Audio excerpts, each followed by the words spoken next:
Hello बच्चों, let's see the question. Carbanion is a base, B nucleophile, C both A and B, D none. कार्बेनाइन एक base होता है या एक nucleophile होता है या फिर दोनों होते हैं.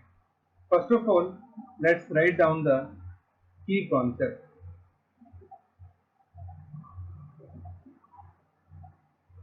कार्बेनाइन is species in which carbon carry negative charge. कार्बेनाइन एक ऐसी स्पीशीज है जिसमें कार्बन पे नेगेटिव चार्ज होता है, जैसे कि हमारे पास है CH3, CH2 minus, Cn minus etcetera. ये हमारे पास कार्बेनाइन होते हैं.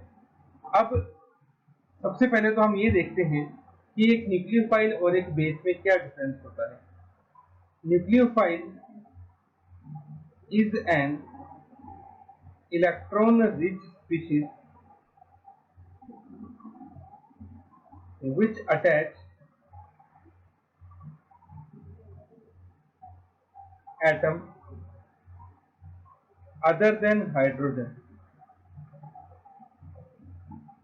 other than H positive. तो देखिए, जो कार्बेनाइन होता है, कार्बेनाइन पे नेगेटिव चार्ज होता है, तो कार्बेनाइन एक इलेक्ट्रॉन रिच स्पीशीज होती है. इसका मतलब ये न्यूक्लियोफाइल की तरह बिहेव कर सकती है, because electron rich species generally सारे न्यूक्लियोफाइल की तरह बिहेव करती है. दूसरी तरफ हमारे पास अगर मैं बेस की बात करूं, तो बेस हमारे पास क्या है. Base it is electron rich species attached with hydrogen. ये H पॉजिटिव के साथ ही अटैच होती है, उनको हम बेस कहते हैं.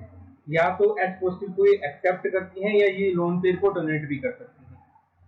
तो जैसा कि हम एग्जांपल ले Cn माइनस का, इसकी रिएक्शन जब हम H पॉजिटिव से करवाते हैं तो ये बनाता है HCl.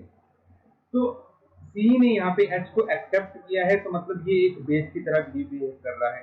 तो जो आपके पास कार्बेनाइन है, कार्बेनाइन इलेक्ट्रॉन रिच होने की वजह से, उस पर नेगेटिव चार्ज होने की वजह से वो H पॉजिटिव को एक्सेप्ट कर सकता है.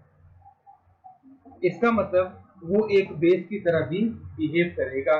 तो न्यूक्लियोफाइल दोनों की, कार्बेनाइन दोनों की तरह बिहेव करेगा, न्यूक्लियोफाइल की तरह भी करेगा और बेस की तरह भी करेगा. तो यहाँ पे जो आपका ऑप्शन नंबर सी होगा, that will be the correct option, both A and B. Hope you understood well. Best of luck. Thank you.